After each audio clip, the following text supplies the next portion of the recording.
c'est vrai que dans ce communiqué, le grand calife Serigne Muntaka Mbaké rappelle son engagement à faire respecter, je le cite, tous les interdits et toutes les pratiques prohibées dans la ville sainte. Bonjour Guillaume Thibault. Bonjour à tous. Correspondant permanent de RFI au Sénégal. Guillaume, s'intéresser à la ville de Touba, à la ville sainte des Mourides, et notamment à son fonctionnement et à son organisation, c'est d'une certaine façon plonger dans l'histoire contemporaine du Sénégal. Exactement, dans une grande part de cette histoire. Touba, cette ville a été fondée en 1888 par Cheikh Ahmadou Bamba, le père du mouridisme. Il a été longtemps en conflit, en lutte contre le colon français. Il a notamment été envoyé en exil au Gabon en 1895, puis en Mauritanie.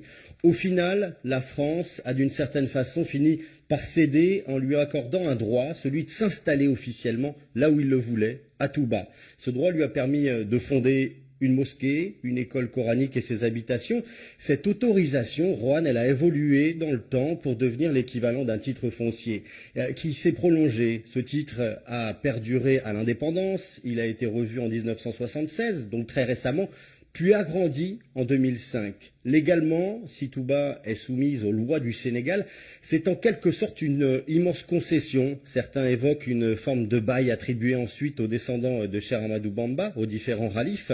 Et c'est au sein de cette concession que les autorités de la confrérie mouride imposent les règles citées par notre auditeur. On peut citer l'interdiction du tabac, de l'alcool, de la musique, avec vigueur, mais aussi avec beaucoup de souplesse. On peut noter aussi dans cette histoire qu'Abdoulaye Wade, quand il est devenu président, il a lui souhaité d'une certaine façon remettre de l'État à Touba en prenant par exemple la gestion de l'hôpital ou encore des routes, situation qui perdure depuis. Ouais, effectivement, Abdoulaye Wade a pris de nombreux décrets pour donner une gestion à la ville sainte de Touba, mais dans les faits, Guillaume Thibault, ces réformes ont débuté dès les années 70, car Touba grandissait, se développait, et on peut le rappeler, c'est aujourd'hui la seconde ville du Sénégal avec plus de 800 000 habitants.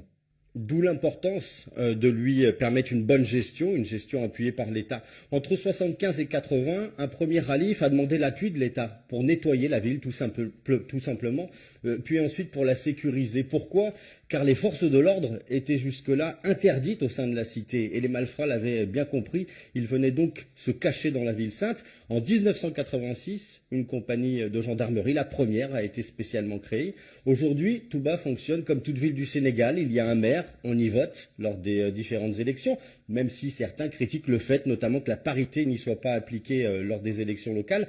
L'État y travaille donc en étroite collaboration avec les responsables de la confrérie mouride pour faire appliquer la loi du Sénégal et aussi respecter ces fameux interdits religieux. Oui, et ces règles religieuses, c'était la seconde question d'Ali, s'imposent à tous. Oui, mais avec beaucoup de tolérance, rien à voir avec l'application de la charia.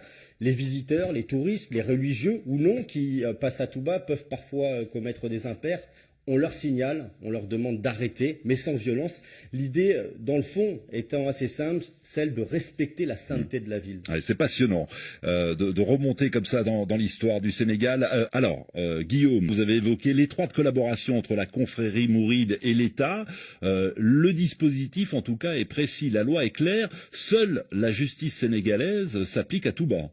On parle de surveillance hybride pour Touba. La confrérie mouride s'appuie sur les chefs de quartier, parfois sur la dénonciation, et sur des équipes qui effectuent des rondes dans les rues, notamment l'organisation Safinatou Aman. Si on traduit de l'arabe, ça pourrait dire l'arche de la sûreté. Ces organisations, elles jouent le rôle de service d'ordre dans les rues. Si une personne est prise en faute, par exemple en train de fumer ou d'écouter de la musique, il lui est demandé d'arrêter. En cas de problème, si elle refuse, ce ne sont pas ces structures mourides locales qui appliquent la loi, mais les forces de l'ordre qui sont présentes en ville. L'État du Sénégal garde l'entière responsabilité de la sécurisation à Touba et fait appliquer au mieux, dans le calme en tout cas, les réglementations qui sont imposées par la confrérie mouride.